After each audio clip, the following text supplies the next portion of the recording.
Vamos então continuar a falar sobre as propriedades do form e estamos atenção a falar sobre algumas propriedades que fazem elas próprias parte de outros tipos de objetos e, portanto, quando nós chegarmos à fala de outros objetos, há algumas propriedades que já estamos a esgotar em termos de explicação aqui com o formulário. E uma delas é precisamente aquela que se segue, que é esta que aqui está, enabled.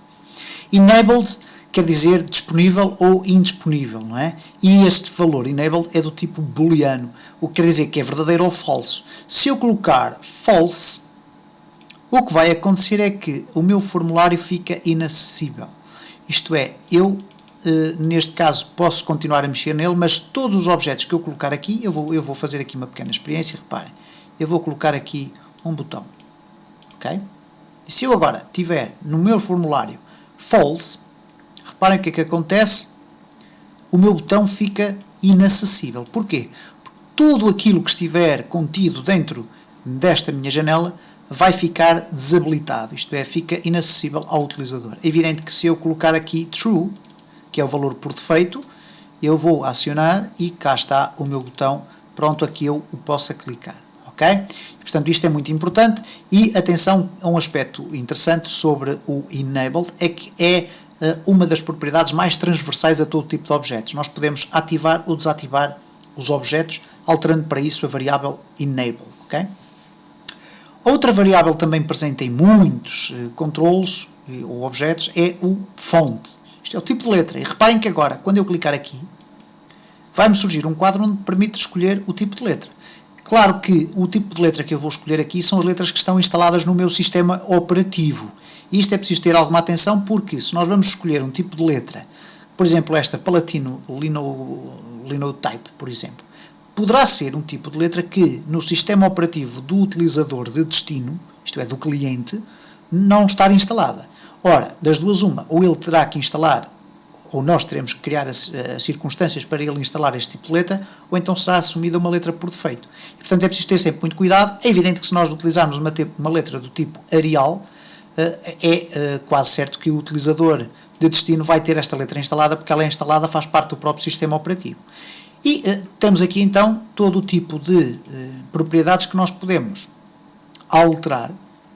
E reparem, quando eu clicar no OK, o que vai acontecer é que o meu formulário foi aqui esticado e não ali o valor do texto. E reparem que se eu clicar aqui, o texto continua exatamente com o mesmo tamanho. Isto porquê? Porque nós não podemos controlar o tamanho da letra aqui no texto, ok? Faz parte de um tipo de variáveis controladas pelo próprio sistema.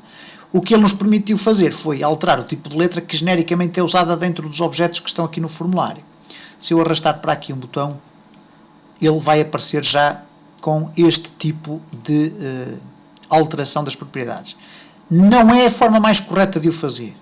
Portanto, alterar a fonte aqui. E reparem que fonte tem aqui atrás uma setinha para expandir os dados desta propriedade. Porquê? Porque quando vocês clicam aqui, e reparem, aparece-nos esta janela com vários aspectos relacionados com a nossa fonte. Neste caso o font style, o size, o effect, o script, enfim. E agora reparem, se nós clicarmos aqui, a maior parte destas propriedades que aparecem aqui vão estar elencadas aqui de uma forma mais pormenorizada, o que quer dizer que eu posso alterar aqui, por exemplo, diretamente o valor da letra e ela automaticamente vai sendo alterada. É evidente que se eu colocar um valor mais pequenino, cá está, e vai sendo tudo alterado.